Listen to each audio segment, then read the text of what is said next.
Ito na po mga kapren yung shop na pupuntahan ko kung saan yung chinilas na gusto ko. Ito na po yun. So, pasok na po tayo dito at mamili ng chinilas. Ito po. Dito to po kasi mura lang talaga dito yung mga tinda nila.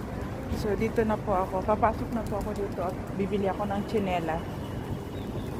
Wala dito yung chinelas na na hinahanap ko. Ay, sad naman. Punta na naman ako sa ibang shop. Guys, pupunta na naman ako sa mga ibang shop at wala nga dito yung chinelas na gusto ko. Lakad-lakad na naman. Papunta doon sa isang shop. Kasi wala dito